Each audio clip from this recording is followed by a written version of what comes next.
Com vocês, então, o professor doutor Leandro Carnal.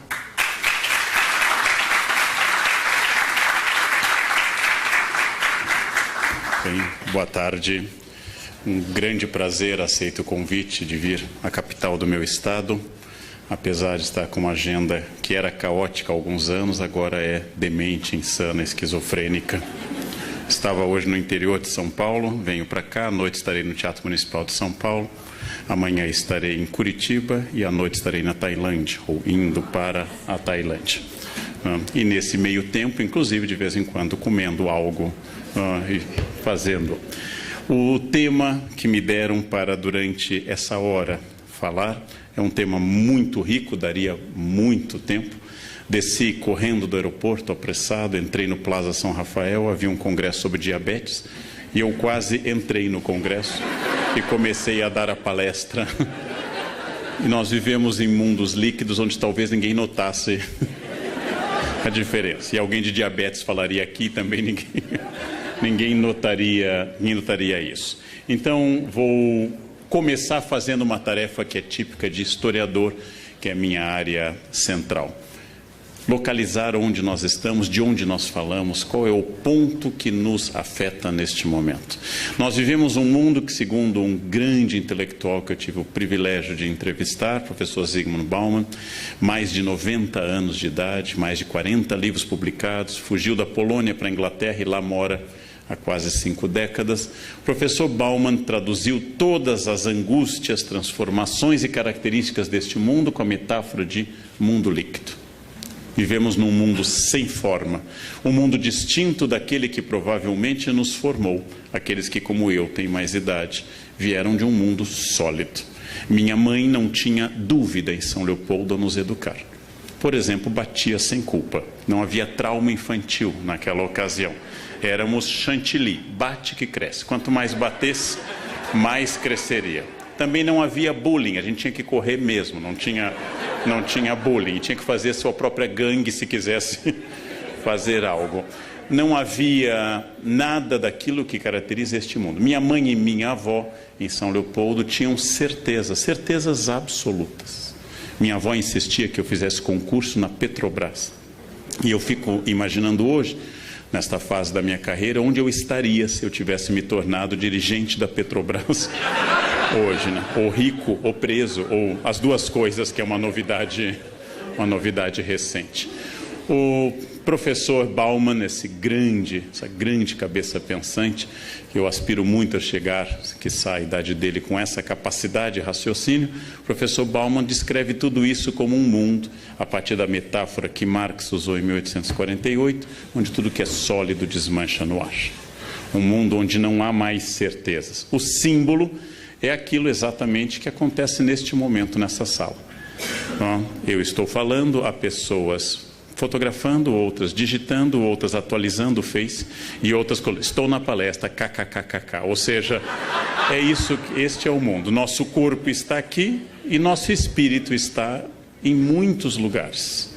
Muitos lugares. Uma das características do mundo líquido é que o aqui e agora não junta mais corpo e alma. Nós não temos mais consciência e presença física neste momento. Nós temos um mundo intermediado pela tecnologia. Um mundo que cada vez mais depende dessa tecnologia. E essa liquidez atinge naturalmente valores. É melhor criar os filhos com grande clareza de princípios? Ou é melhor criar os filhos numa escola um pouco mais construtivista e um pouco mais livre? São dúvidas que nós temos que nossos avós não tiveram. Eu digo como professor, para acalmá-los como pais ou avós, tanto faz, não dá certo de qualquer jeito. Eles irão ao psicólogo por motivos diferentes, só. Se vocês fizerem regras muito claras e muito duras, eles irão ao psicólogo porque a mãe era opressiva. Se vocês não fizerem, eles irão ao psicólogo porque a mãe não dava bola para eles. Não, vocês errarão sempre. Então, não tem jeito. Sintam-se tranquilos porque não tem jeito. Os valores são muito fluidos. E uma das características, para quem como eu, vários aqui se apresentaram e disseram que eram professores, os alunos de hoje tiraram o conceito de autoridade e passam a considerar que tudo é uma questão de opinião. Eu dou a eles um texto do maior filósofo da história moderna para a contemporânea, Immanuel Kant. Eles leem 3 parágrafos, eles têm 18 anos, e eles dizem, não concordo. Kant. Ou seja, eu digo a eles, daqui a 30 anos, lendo em alemão todos os dias Kant, você poderá dizer, eu entendi. E nos próximos 30, talvez no fim da vida, dizer, acho que não concordo. Mas eles já não concordam com 18 anos. Ou seja, nós temos um mundo que diluiu valores como autoridade. E a única coisa que eu lamento nessa transformação é que eu fui aluno quando os professores tinham toda a razão. E hoje eu sou professor quando os alunos têm toda a razão. Eu nunca peguei um momento bom nessa história, né? Eu nunca gostaria de ter sido aluno agora ou ter sido aluno, professor, há 50 anos. A globalização é uma realização. Eu já falei em texto e já falei na TV Cultura que a minha avó era o modelo da mulher não globalizada. Quando eu voltei do pós-doutorado no México, disse ela, vó, os mexicanos comem abacate com sal. E minha avó constatou, isso dá diarreia. E eu disse a ela, vó, o Brasil é o único país do mundo que come abacate com açúcar. Em todo o planeta Terra se come abacate com sal. Minha avó então concluiu, o mundo não sabe que dá diarreia. Não importa o que eu dissesse, ela tinha certezas. As certezas dela eram totais. Por que vocês correm quando começou a onda de correr? Por que vocês correm? Por que vocês ficam correndo, não é? Gastando energia? Não, mas é para manter a forma física. Lava a roupa, corta a grama, para ficar correndo. Não? Era absolutamente consciente. Quando o Dr. Cooper disse em São Paulo, há uns 12 anos que eu assisti, disse que correr desgastava as articulações, era melhor andar, a minha avó concluiu, eu sabia, eu sempre soube que isso era assim. Globalização aliada a um individualismo brutal. Basta vocês perguntarem hoje, ao chegarem a casa, perguntarem às pessoas isso. Perguntem ou afirmem, eu estou cansado. E 100% dos senhores ouvirá que resposta? Eu também. Quem está casado há mais de 12 horas sabe que essa é a resposta. Ah, mas eu acordei às 7, eu acordei às 5. Eu tenho uma dor de cabeça, eu tenho um tumor. É uma concorrência permanente. Ninguém ouve ninguém. Somos totalmente individualistas. Qualquer dado que eu enunciar aos senhores, meu mais velho tem 19, eu vou ouvir o quê? O meu tem 17, o meu já tem 22. Ninguém ouve ninguém. Nós somos individualistas e somos obrigados pela primeira vez na história a sermos felizes. Ninguém entra numa entrevista de RH se não for feliz. É a primeira condição de RH, felicidade. Defeitos possíveis. Entrevista de RH, perfeccionismo. Não, mas diga um defeito de verdade, obsessão com horário. Não, mas um defeito mesmo, colocar a empresa acima da família. Esses são os nossos defeitos. Há 100 anos uma foto batida, e eram raras, ninguém sorria. Porque sorriso fácil era coisa de gente estúpida. Hoje é obrigatório sorrir e ser feliz o tempo todo. E se você não está feliz, há remédios para isso. Porque a tristeza é considerada não um estado de espírito como a melancolia dentro da teoria dos humores, a melancolia, mas é considerado um defeito. A pessoa está triste, faleceu meu pai, você está triste, toma um remédio, mas faleceu o pai, deve estar triste, se não estiver há um problema. Mas na verdade a melancolia é considerada hoje uma doença, ela é tratada. O que na minha geração era criança desatenta, hoje deve ser tratada com Ritalina. Existe déficit de atenção? Sem dúvida, mas ele é raro. O que existe mais é vagabundagem mesmo. Mas a gente medica tudo. A gente medica tudo. Em alguns países medicam mais do que os outros. Onde começou essa mudança com a qual eu introduzi minha fala? Quando, por volta de 1455, Gutenberg, na região que viria a ser a Alemanha, traduziu um princípio chinês que provavelmente ele não conhecia, que era a imprensa com tipos móveis.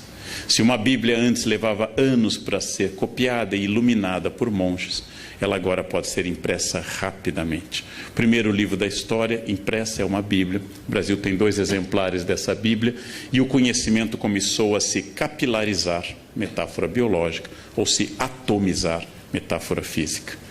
O que aconteceu no século XV é idêntico ao que acontece hoje com a internet. Ampliação do conhecimento. Antes, apenas meia dúzia de padres tinham acesso ao conhecimento. Jean Delumeau, historiador, diz que a Bíblia é o incenso da reforma. Sem a Bíblia, sem a imprensa, não teria ocorrido um fenômeno como Lutero. Não teria ocorrido um fenômeno como Calvino, que passam a imprimir seus livros. E imprimir cada vez mais rápido e passam a difundir. Esta mudança tecnológica atinge esse objeto que aqueles que na sala conhecem naturalmente têm certa idade. As pessoas que têm a minha idade para cima têm um mantra na cabeça: ASDFG, C cedilha LKJH. Esse é um mantra. E aí vem uma das coisas notáveis deste mundo contemporâneo. Eu, Leandro, tenho diploma de datilografia. É um dos tantos diplomas inúteis da minha vida. Eu tenho um diploma de datilografia. E meus sobrinhos mais novos, que nunca estudaram datilografia, digitam mais rápido do que eu. Ou seja, eu fui preparado para um mundo que não existe mais. Uma criança me perguntou na exposição que eu fiz em São Paulo, a escrita da memória. Eu mostrei uma máquina antiga com teclado QWERTY para mostrar como funcionava o teclado. E ela perguntou: tio, o que é isso? E eu dei a resposta de um professor: isso é uma impressora wireless.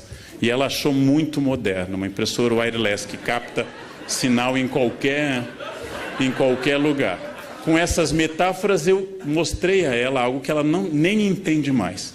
Eu tenho um sobrinho de 5 anos que eu tenho uma hipótese, que não é uma certeza. Quando a gente diz alguma coisa: Davi, não faça isso, ele faz assim para a gente. E eu acho que ele está tentando passar a tela. Eu acho que ele acha que a realidade do mundo é touchscreen, ou seja, é só fazer assim que a tela avança. Ele faz assim para a gente. Eu não sei se é isso, mas eu desconfio que ele acha que em caso de incômodo basta avançar uma etapa do jogo. Eu visitei a Nova Inglaterra há 2 anos com uma equipe brasileira para analisar escolas, coisa que eu faço muito no mundo todo, e havia uma professora alfabetizando crianças sem lápis e caneta, só com tablet. E uma das professoras do meu grupo, da USP, horrorizada, diz: o que acontece com essa criança quando não tiver lápis? E a professora, muito inteligente, disse: o mesmo que a senhora quando não tem computador, né? Não escreve. Sem instrumento de escrita a gente não escreve. Tanto faz se seja uma caneta ou um computador. A única vantagem é que numa ilha deserta eu posso escrever na areia SOS. E um jovem vai ficar procurando sistema para mandar um pedido de socorro. Mas é uma mudança muito rápida, gente. Eu fiz provas nisso. Eu sou especialista em mimeógrafo. É outra habilidade inútil que a minha biografia me deu. Tantos colegas eram alcoólatras por essa causa. De manhã cedo o mimeógrafo começava a rodar. A gente sabe imprimir coisas com mimeógrafo, rodar provas com mimeógrafo. Eu sei dar uma aula com retroprojetor. Eu sei fazer uma lâmina de acetato com o conteúdo da aula. Fiz muito isto. Ou seja, há uma mudança no conhecimento. Eu mostro aqui uma enciclopédia e penso: eu sei procurar numa enciclopédia. Não há um sistema de busca, existe uma ordem alfabética. Eu fui criado para um mundo que não existe mais, um mundo que desapareceu, um mundo que se tornou obsoleto à medida que eu cresci. E eu aprendi tecnologia, porém, eu aprendi como segunda língua. E todos os que vieram muito depois de mim aprendem como língua nativa. Essa é uma diferença grande. Para saber a idade de uma pessoa, façam perguntas como: o cabo é HDMI ou USB? E pronto, vocês já terão uma pista muito grande. Observem como a pessoa digita: um só dedo, mais de 30, 2 polegares, menos de 30. Observem como a pessoa insere imagens nas mensagens de WhatsApp. Os jovens inserem mensagens adequadas. Os adultos jogam muitas figurinhas, mas não têm a menor ideia do que aquilo significa. Ficam botando o rostinho, mas nem conseguem ver bem, por causa da presbiopia, qual é o rostinho adequado.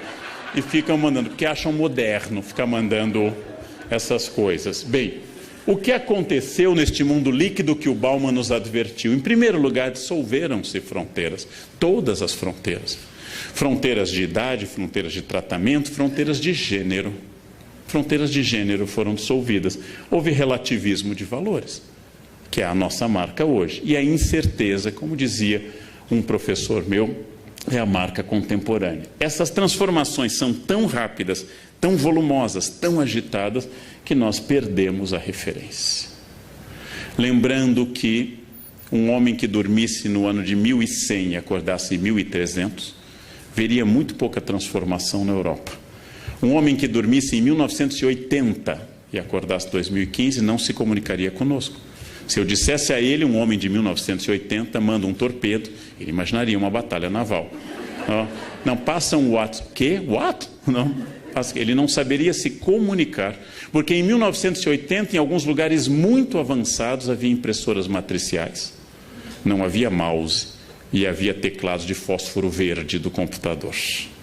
Havia disquetes grandes. Disquete, jovem, anotem, depois o tio faz uma explicação. Vão anotando essas palavras vintage. Disquete. Isso. Esses dias eu traduzi um poema na Unicamp e aparecia a palavra petticoat em inglês. E as pessoas, o que é isso? Eu disse, anágua. Aí, silêncio. Silêncio. Anágua é o máximo. O que é comum? Confundir o fim de um mundo com o fim do mundo. Quando eu começo a dizer o mundo está acabando, significa que o meu mundo que me deu significado está acabando. O mundo que me traduziu está acabando. O mundo que eu aprendi a viver, o mundo das minhas novidades está acabando. Quando eu tinha 7 ou 8 anos, nós viemos a Porto Alegre conhecer a escada rolante nas lojas americanas e tomar uma banana split lá em cima.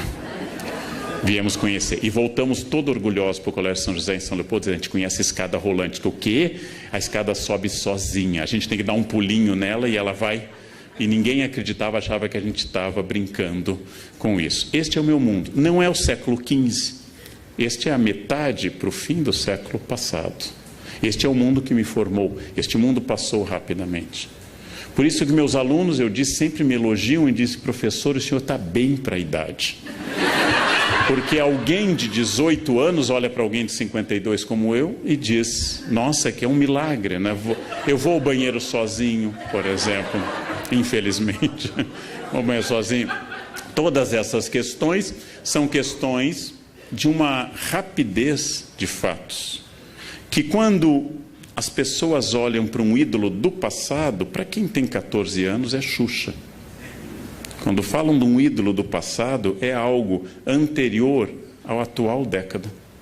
E isto significa que este quadro do Munch, o Grito, pintor norueguês, é o quadro fundacional da modernidade, pintado na década de 1890, há várias versões.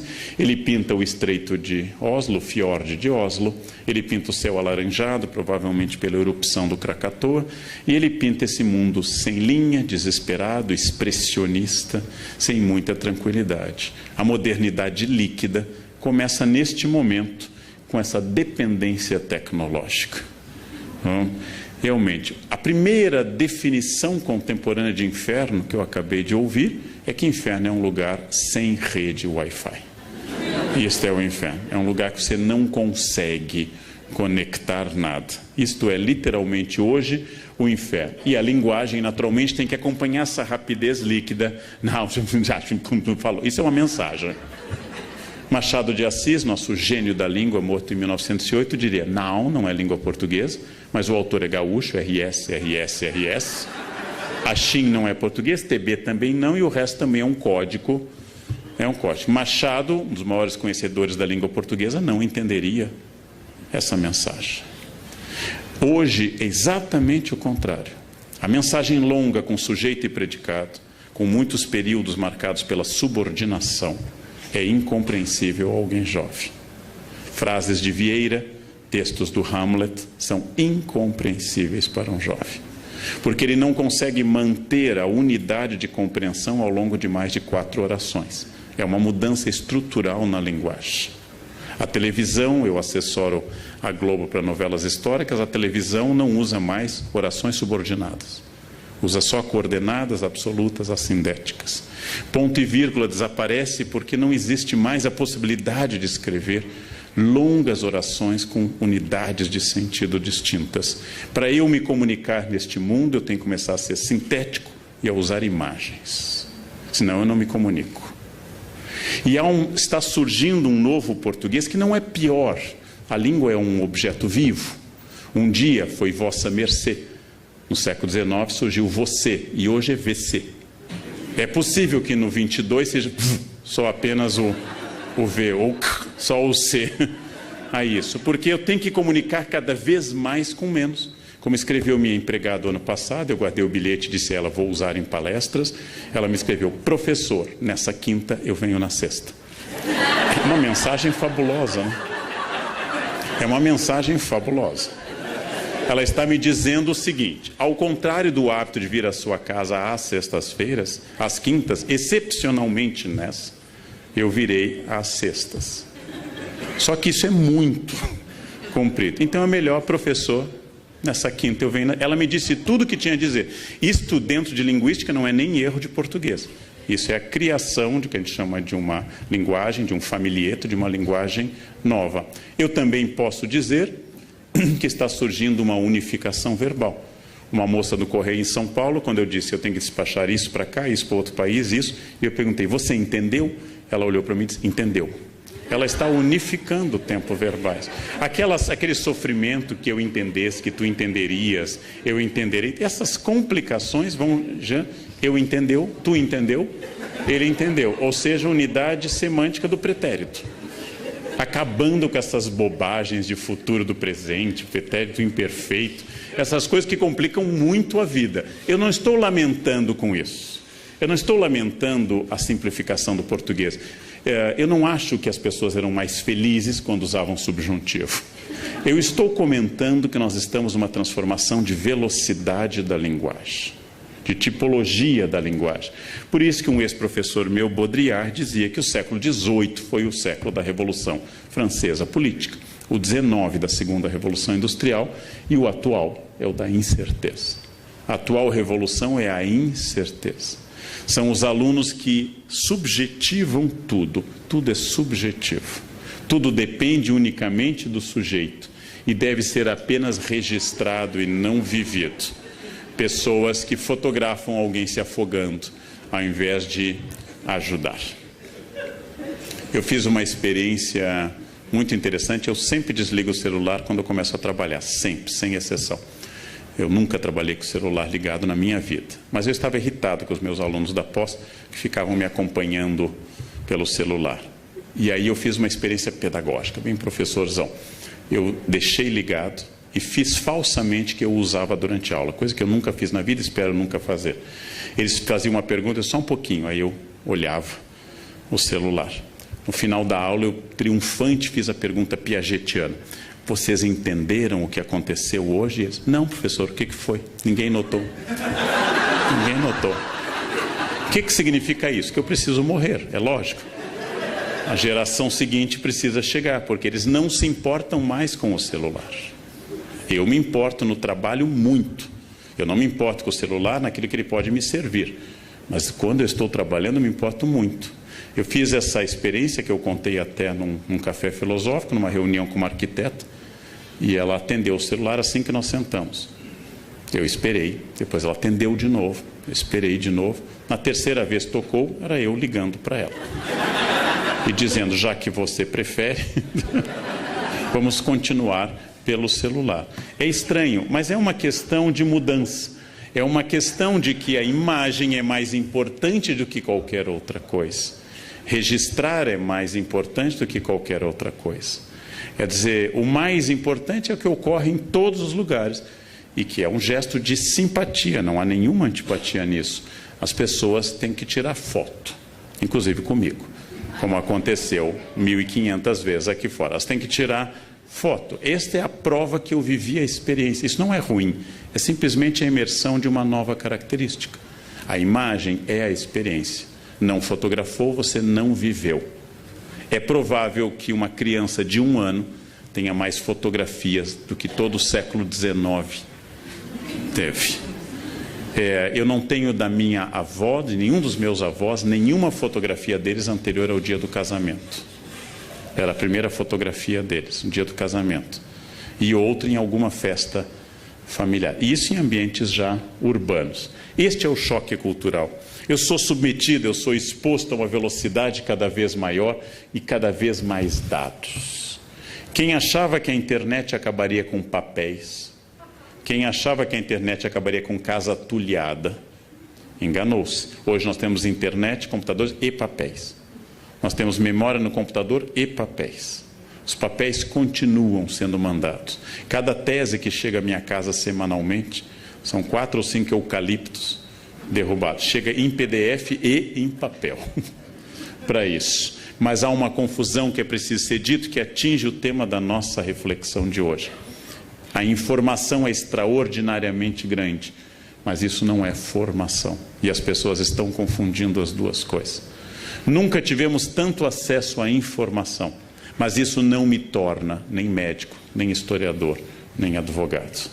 Isso não me torna sequer um bom cozinheiro, sequer uma boa bordadeira. Jovens, anotem bordado, outra palavra, depois o tio fala. Então, não tenho, como brinca um grande amigo meu, médico, o Jairo Idal, os pacientes chegam com o seu exame já consultado o Dr. Google. Ah, meu HDL está tanto. E ele pergunta, o que você recomenda nestes casos? A confusão entre informação e formação é muito grande, porque nós temos um imenso alargamento de fontes e uma menor relevância dessas fontes. Tenham conta que Santo Agostinho, teólogo mais influente do Ocidente, leu menos e tinha menos livros do que qualquer um dos senhores. Santo Agostinho provavelmente tinha uma biblioteca de 200 livros. A minha na Unicamp tem 6.000 e é o meu menor depósito. E o mais notável, eu sou muito menos que Agostinho de Hipona. Isso é que é o notável. Eu tenho muito mais informação que Agostinho de Hipona. Eu sei coisas que Agostinho de Hipona nem desconfia. Mas como Agostinho de Hipona tinha apenas uma Bíblia, e eu tenho 17 traduções da Bíblia, ele lia aquela Bíblia sem parar e refletia sem parar sobre aquele texto. E eu leio todas as fontes. Vejam um exemplo.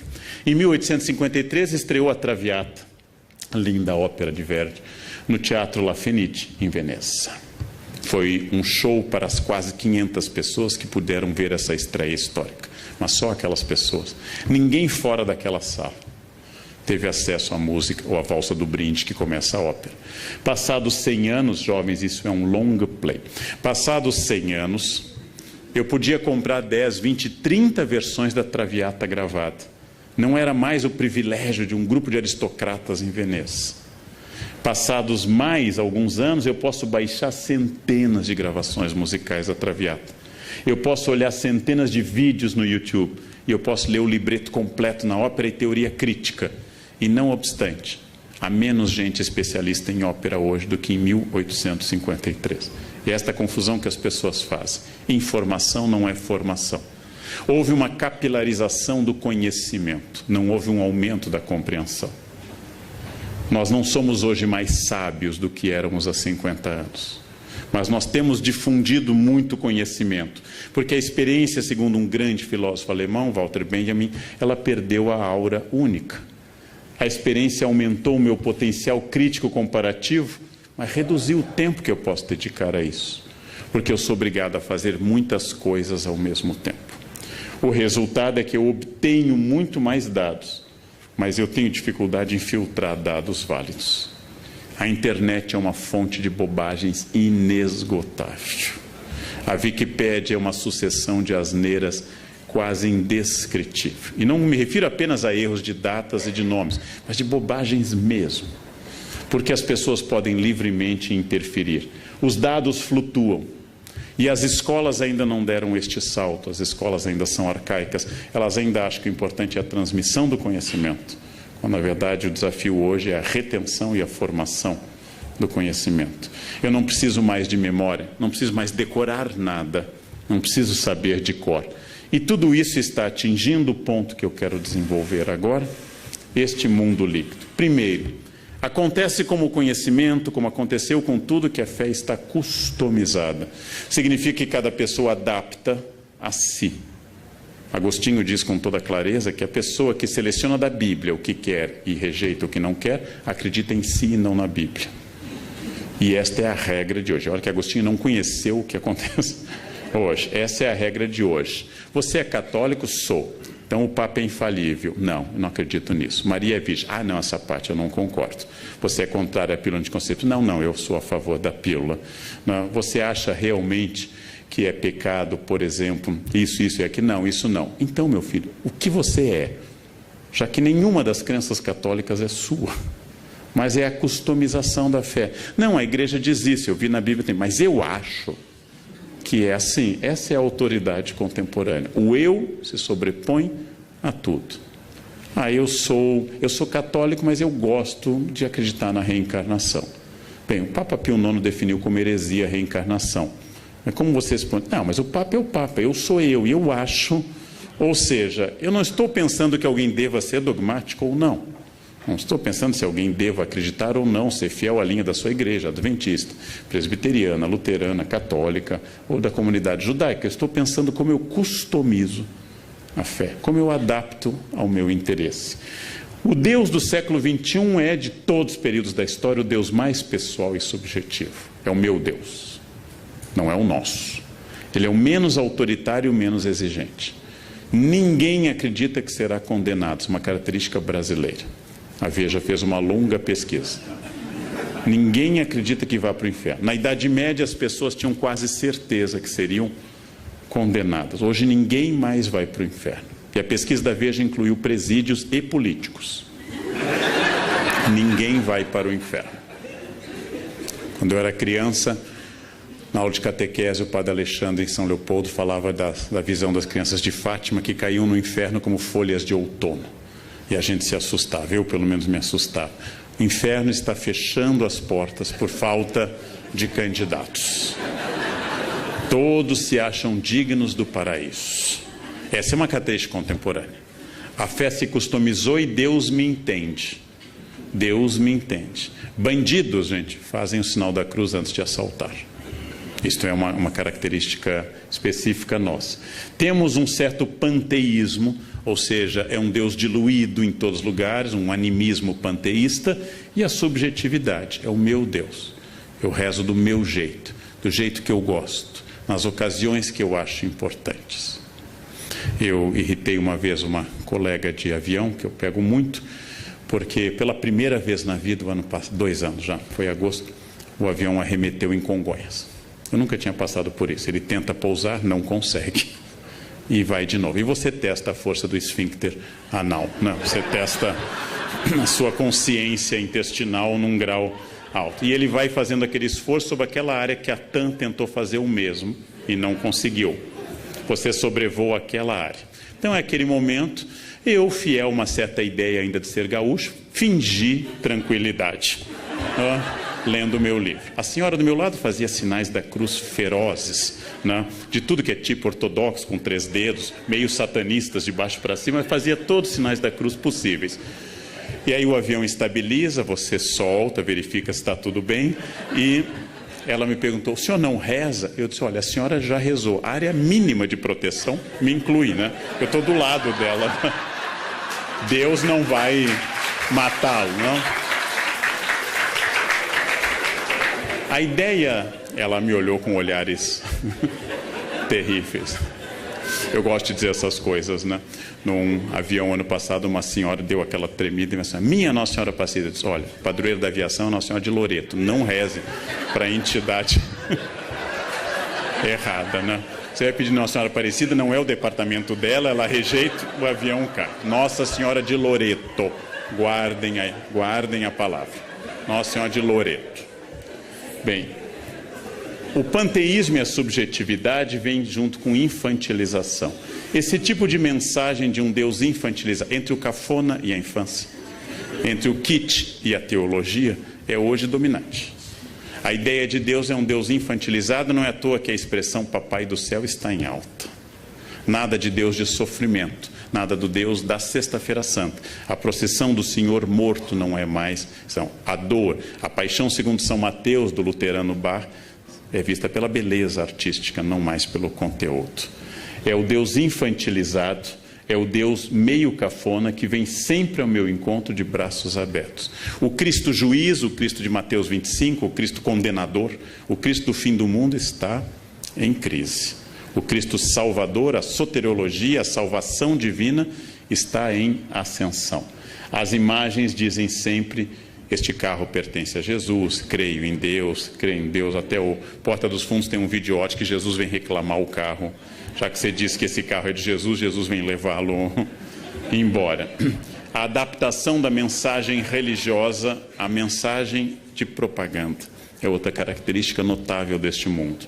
A ideia de que eu devo manifestar publicamente, muito mais importante que eu manifeste na camiseta, no carro e no adesivo, do que eu viva qualquer preceito evangélico.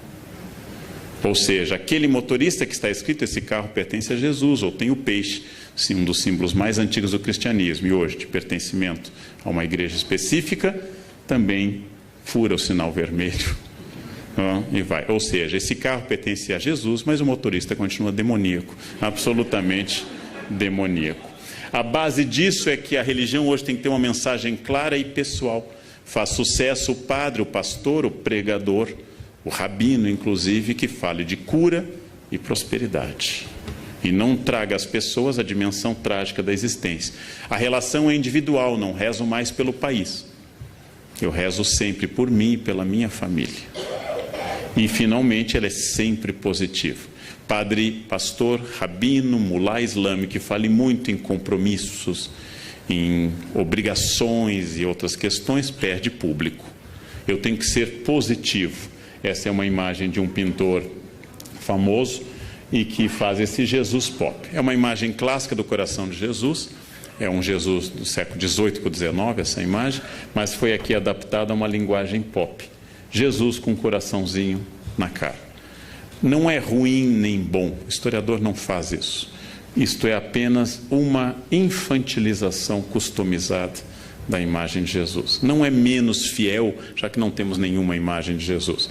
Não é menos fiel à imagem original, mas é uma customização de um Buddy Christ, de um Cristo legal, que me entende sempre, que está sempre ao meu lado, que não estabelece obrigações.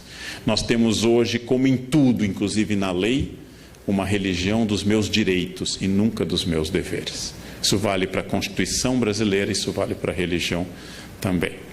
Ser cristão significa que Jesus me protege, óbvio. Mas também significa que há um conjunto de obrigações baseadas nesse compromisso. Isso está embaixo. Jesus amigo, Jesus protetor, Jesus Buddy Christ, Jesus legal, é hoje uma marca. Jesus é o meu melhor amigo. Jesus simpático, Jesus handsome, bonitão, estendendo a mão, é o meu melhor amigo. O Jesus da cruz está embaixo. No Congresso Brasileiro existe um crucifixo.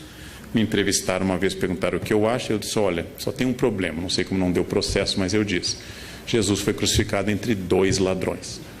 E no Congresso tem 513 deputados. É demais. Eu acho que nem Jesus merece essa carga, né? 2 ladrões ainda conseguiu converter um. 513 deputados, gente. Eu pediria a retirada do crucifixo por motivos religiosos e não de Estado laico. Pediria por respeito a Jesus. Respeito a Jesus. Outro traço da crença atual é que ela tem que ser o mais catártica, ou seja, a palavra catarse, palavra aristotélica, o mais cheio de energia, missa animada, seja ela carismática, seja ela um culto neopentecostal. Mesmo naquele protestantismo que é o limite entre o protestante histórico e o pentecostal, que é o batista, há um bom culto, é aquele culto animado. Erguei as mãos, dai glória a Deus, canta, anima. Eu, como estudo religiões, eu frequentei a missa do Padre Marcelo. Eu recomendo aos senhores, porque é um caso muito interessante, mas tem que ir logo, porque não dá para ir na terceira idade. Você não tem energia, você não chega ao credo, porque senta, levanta, grita, rodopia, não dá. É uma missa para jovens com boa capacidade aeróbica, boa capacidade, porque ele é animado. O cara animado é aquele.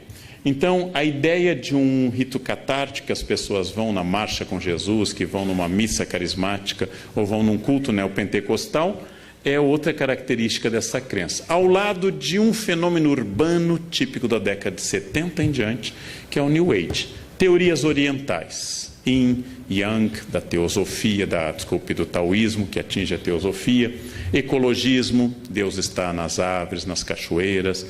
Animismo, Deus está diluído na natureza, e assim por diante. Essas religiões da nova era entendem o sagrado como geral, que você deve sentir a grande metáfora que é a energia, palavra que me irrita em particular. Quando as pessoas, você sente nesse hotel essa energia? Claro que sinto, 5 estrelas, a cama é ótima, eu sinto uma energia fabulosa, né? Quando tem aquela toalhinha de esfoliação suave, que você passa no rosto e é uma lixa, eu sinto uma energia ruim. As pessoas fazem isso, meditam sem meditar, tiram poses porque é New Age. A influência da astrologia, do I Ching, da angelologia clássica, ou seja, da parte da teologia que estuda os anjos, do tarô, de símbolos de boa proteção, de incorporação de elementos de outras religiões, por exemplo.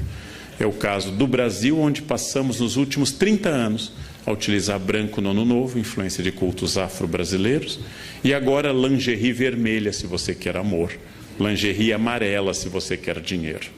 Imaginem alguém de cueca vermelha, o que atrai a isso? Um Exu, né? O que atrai uma pessoa de cueca vermelha? Cueca amarela. Imaginem a cena de cueca amarela. Salvo se alguém aqui está com cueca amarela, é exceção do que eu estou dizendo. A crença de que tudo isso faz parte de um processo geral, já que não é uma ordem nem cristã, nem especificamente católica, se vestir de branco no Ano Novo. É um conceito do sagrado, um conceito geral do sagrado que incorpora elementos de Kabbalah, incorpora elementos da tradição judaica da interpretação dos números, elementos de angelologia e assim por diante. Este conceito de sagrado tem uma metáfora que une tudo, a energia. Energia é uma metáfora que agora vem acompanhada de uma outra tipicamente contemporânea, que me irrita um pouco, que é física quântica. Quando as pessoas não têm a menor ideia de um fenômeno, elas dizem que é física quântica. Elas também não têm a menor ideia do que seja física quântica. Aliás, elas não têm do que é física newtoniana, que é mais fácil, quanto mais a quântica. Eu também não sei o que é física quântica. Fiz um curso na Casa do Saber de 4 aulas, mas continuo não sabendo. Porém, eu não uso essa metáfora. Quando não tem explicação, é física quântica. Bem, outra questão, a sincronicidade. Tudo ocorre em benefício, em meu benefício, que é um dos pensamentos mais antigos e tradicionais do mundo. Perdi o avião, foi melhor. Foi melhor assim. Tentei viajar, não consegui. Deus tem Parkinson, escreve certo por linhas tortas. Eu vou entender no final. No fundo, é um barateamento de uma das mensagens mais bonitas da Bíblia, que é o livro de Jó. Por que sofrem os bons? Deus diz isso a Jó, né? Você pescou o Leviatã, você sabe o que eu quero, né? Quando Deus recrimina Jó. Só que essa teologia de Jó, que é os capítulos 1, 2 e o final são os mais antigos do Antigo Testamento, essa teologia de Jó vira uma espécie de universo que conspira a meu favor. Minha empregada me diz que leite com manga dá certo, dá morte. Então eu quis demonstrar a ela que isso é uma lenda e comi manga com leite. Não morri. Ela disse, não, mas o senhor é neto de alemão, não funciona. Então já tem uma variante. Só mata brasileiro luso, clássico, né? Aí ela me disse, não fala, professor, que acontece. Eu disse, esse teto vai cair, viu? Não caiu, então não acontece. Não. E ela, não, mas não é assim, tem que dizer com convicção. Não tem jeito. Não tem jeito, é quântico isso. Finalmente, os elementos orientais como karma e dharma, tradicionais nas religiões do Oriente, e que aqui são ressignificados sem muita propriedade. Karma e dharma são usados numa noção bastante livre de que é o seu karma. É meu karma ter na minha frente no avião alguém perdido, que não consegue achar o seu lugar, que vai até o meio do avião e descobre que é o lugar 2A. Então vem voltando contra Piracema, tentando voltar ao lugar 2A. É meu karma, é meu karma. Eu tenho que, em outra vida eu prejudiquei fila de avião, então nessa eu vim com essa missão. E acima de tudo, uma ideia até um pouco perversa, que doença é fruto do pessimismo e da amargura. Pessoas azedas têm câncer, pessoas para baixo têm câncer. E aí eu lembro, Madre Paulina, padroeira no Brasil contra o câncer, era uma pessoa super para cima e morreu com câncer. Madre Teresa de Calcutá não era azeda e teve câncer, entre outros problemas. A ideia de que o otimismo cura tudo, você tem que ser para cima, você tem que ser animado, é uma ideia infantil. É uma ideia de crianças de fase pré-operatória. Se eu pensar, acontece. E o pensamento cria tudo. É um pouco idolátrico esse pensamento. É o clássico pecado de substituir o Criador pela criatura. Ou seja, a ideia que as partes práticas das religiões, como o islamismo, que eu estou dando um curso neste momento na Unicamp, diz com grande clareza, especialmente o islamismo sufi: confie em Allah e amarre seus camelos com firmeza. Essa é a parte prática. Inácio de Loyola dizia: reze como se os homens não existissem e trabalhe como se Deus não existisse. Essa é uma forma um pouco moderna e prática, mas isso aqui é um pouco infantil. O que você está fazendo? Eu estou pensando muito positivo. É um pouco problemático isso. Há uma nova consciência que mistura conceitos indígenas, culto à natureza, chás, maconha, ayahuascas, ervas e assim por diante. Essas pessoas fundem num sincretismo contemporâneo essa crença. Eu vou dar um exemplo que eu visitei e não conhecia ela. Quando eu fui a primeira vez, ela já tinha falecido. Mas a tia Neiva é uma ex-caminhoneira que fundou perto de Brasília o Vale do Novo Amanhecer, onde as pessoas se vestem com roupas egípcias, incas, católicas. E ela já faleceu, e aqui está a tia Neiva com seus mentores, que são entidades indianas e indígenas, e também católicas. E aqui estão as pessoas que eu fotografei no Vale do Novo Amanhecer, vestidas com roupas ora ciganas, ora que elas atribuem que seja da época de Jesus e assim por diante. Essa comunidade é gigantesca. Então muita gente vai para lá e segue. Essa é uma customização fabulosa que vem acompanhada nas cidades de um outro fenômeno, a teologia da prosperidade. Substituindo talvez a teologia da libertação, que pregava uma análise sociológica de base provavelmente de materialismo dialético, surge uma ideia de que Deus, ao abençoar, traz a prosperidade pessoal. São os cultos que eu frequento bastante para fazer anotações, em que se diz, por exemplo, se eu conheci Jesus e eu saí do Serasa. Eu estava longe de Jesus e eu estava com a conta no vermelho. Agora eu conheci Jesus, eu comprei um Corolla, já temos uma casa em Tramandaí e nós vamos em breve fazer uma viagem até Bariloche, a gente vai ver neve. Essa ideia de que Jesus acompanha a prosperidade econômica, contrária à tradição de que a pobreza nos aproxima de Deus e a riqueza nos afasta, essa teologia da prosperidade faz muito sucesso. Faz muito sucesso. Deus quer não apenas seu bem-estar espiritual, óbvio. Deus quer não apenas a sua saúde, mas Deus quer também a sua prosperidade material. E esta é uma novidade. Ela começa na década de 70 aproximadamente, com os textos do atual bispo Edir Macedo, e depois se espalha por vários cultos e atinge várias percepções cristãs em particular. Quando eu digo isso, em nenhum momento eu estou dizendo que isso é errado. Eu sou historiador. Bom, então eu estou pensando por que em determinado momento, ao invés de Deus estar ao lado dos pobres, Deus começa a valorizar a classe média em ascensão. Amando os pobres, mas mirando na classe média em ascensão. Todo discurso de fé contemporâneo inclui uma ideia clara, que é a ideia da exclusão da dor. A exclusão da dor. Eu acabei de fazer, faz um ano, um longo trabalho junto a um dos médiuns mais famosos do Brasil, que é João de Deus. E é uma das coisas mais fascinantes que eu fiz na minha vida. A cidade inteira se veste de branco. E vão lá com problemas e com doenças, e vem gente do exterior. E tem até um documentário, John of God. Não? E as pessoas fazem, e ele diz: mantenha a quimioterapia, mas confie na minha mediunidade. Bom, é fascinante isso. É fascinante, é uma expressão fascinante de um homem, é um fazendeiro, é um homem que tem fazendas, mas é quase analfabeto, é um homem tosco, mas com carisma extraordinário, e as pessoas realmente acreditam, e elas sentem a energia do local. A fé atual é muito midiática. Me refiro aqui à extraordinária missa ocorrida em Copacabana, com a primeira viagem do Papa Francisco à América Latina. houve uma surpresa geral. A missa deveria ter sido num outro lugar. No mês mais chuvoso no Rio de Janeiro, escolheram um lugar que tinha pântano. Foi uma escolha, não é fácil fazer esse tipo de escolha, tem que pensar muito. Tem que pensar muito. É pegar o mês de chuva em Porto Alegre e fazer na Ilha da Pintada um campo para fazer uma... Conseguiram. Aí transferiram para Copacabana. A missa atraiu muita gente. Francisco começava a revelar seu extraordinário carisma e sua simpatia. E este milagre, que é um Papa argentino simpático, é um milagre absoluto, absoluto. É a maior prova. A maior prova, São Malaquias diz que ele é o último Papa, né?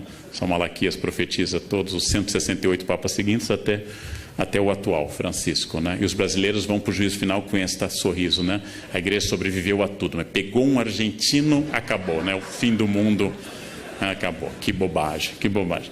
Mas essa fé midiática, esta fé de grandes eventos, Marcha com Jesus em São Paulo, grande evento evangélico, o Círio de Nazaré, o maior evento católico do Brasil em número de participantes, a Missa do Envio, que encerra essas Jornadas Mundiais de Juventude, que devem tanto a João Paulo II, a Bento XVI e também agora a Francisco, eles são movimentos muito impactantes. Eu diria que, ao contrário do século XIX, quando Nietzsche anunciou que Deus estava morto, quando os liberais anunciaram a morte iminente de Deus, que os liberais estão mortos e Deus vai bem. Deus vai bem. Essa é uma velha piada universitária. Deus está morto, assinado Nietzsche. Embaixo, Nietzsche está morto, assinado Deus. Ou seja, uma velha piada. Se há 50 anos, que era um período muito mais conservador, como eu acabei de falar para a revista Isto É, há 50 anos havia poucas emissoras religiosas de rádio e de televisão. Hoje eu tenho que ter cuidado, porque praticamente só tem emissoras religiosas. Logo, em plena modernidade líquida, Deus aparece como uma boia, uma segurança, uma referência permanente. E o futuro da religião hoje é mais brilhante do que a gente poderia dizer na década de 60. Na década de 60, o cardeal Vicente Scherer tinha acabado de inaugurar um grande seminário em Viamão, esperando uma explosão de vocações, e as vocações despencaram. Muita gente achava que a igreja fecharia por falta de candidatos. Isso mudou. Isso mudou. Ainda há carência de vocações, mas isso mudou. E as igrejas evangélicas se capilarizam com muita rapidez e também mudou este quadro. Há mais gente religiosa em 2015 do que havia em 1980. Há mais gente religiosa. Há um efeito enorme nas periferias do Brasil sobre a questão de drogas e de álcool da presença religiosa. São pessoas que passaram a viver isso. Em prática, eu diria que, como todo mendigo até hoje, pede uma esmola pelo amor de Deus e agradece que Deus lhe abençoe, que os discursos religiosos continuam tendo muito sentido semântico e prático na nossa sociedade.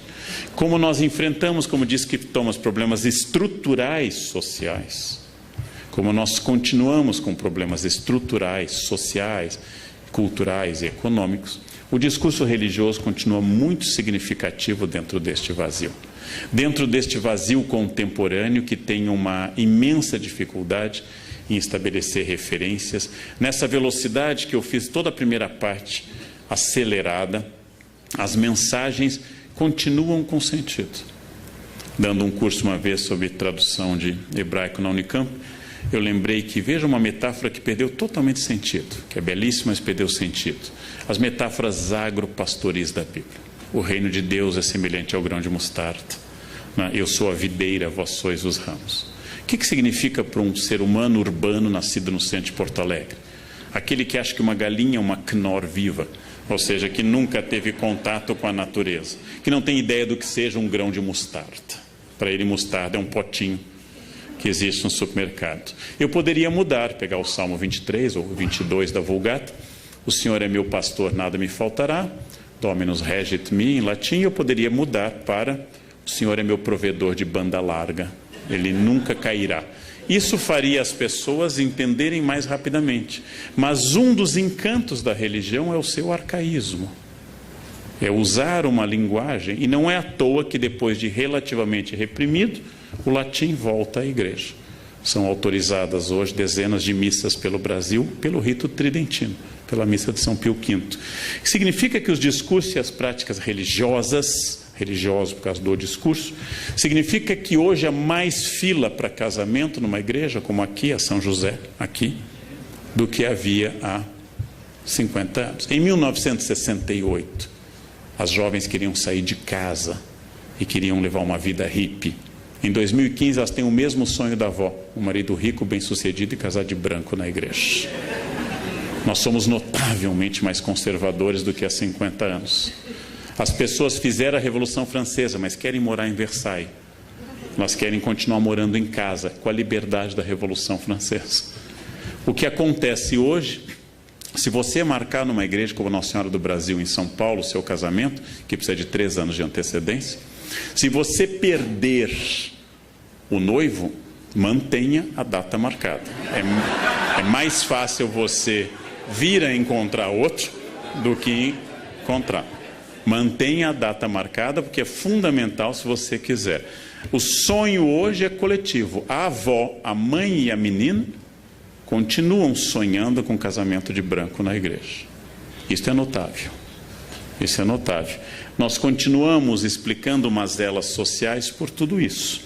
Mas, se para encerrar é óbvio que nós temos pertencimentos líquidos, que, por exemplo, instituições tradicionais como a maçonaria perderam muitos membros nos últimos anos, que pertencimento a clubes e sociedades hoje é muito mais fraco. Se é verdade que hoje está em ascensão um Deus pessoal e positivo, que o Deus da obrigação, o Deus terrível, o Deus de Mateus 25, como eu disse, não está na moda, e que as fronteiras se diluíram, eu também posso pensar, para encerrar, uma questão mais filosófica. Esse Deus atual apropriado pelas pessoas. Esse Deus que exige muito pouco de mim e confirma a minha vida.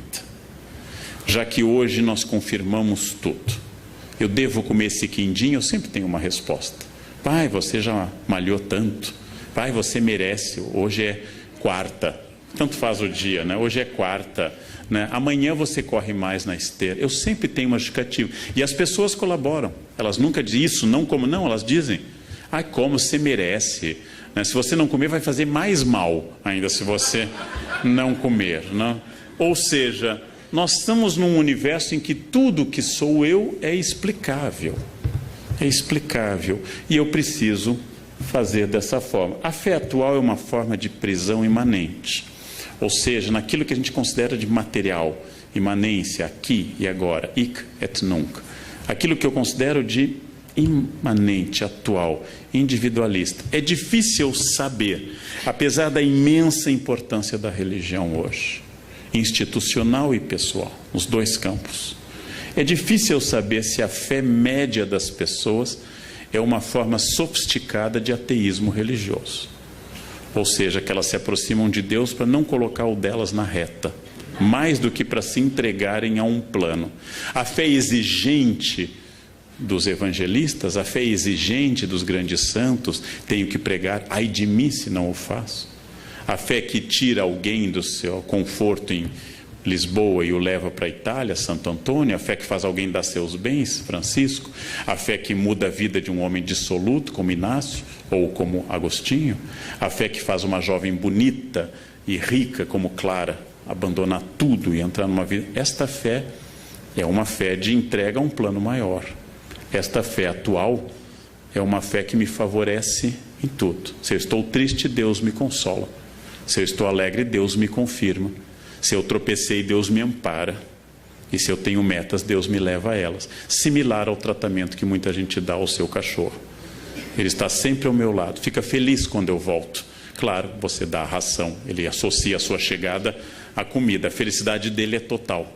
É alguém que lhe ama profundamente. Vem aquele velho teste. Coloque sua mulher no porta-malas do carro e no outro um cachorro. Deixe 3 horas e abra e veja a reação. Aí você vai saber quem lhe ama de verdade. O cachorro que você colocou vai ficar super feliz que você abriu o porta-malas. As mulheres raramente interpretam isso como felicidade.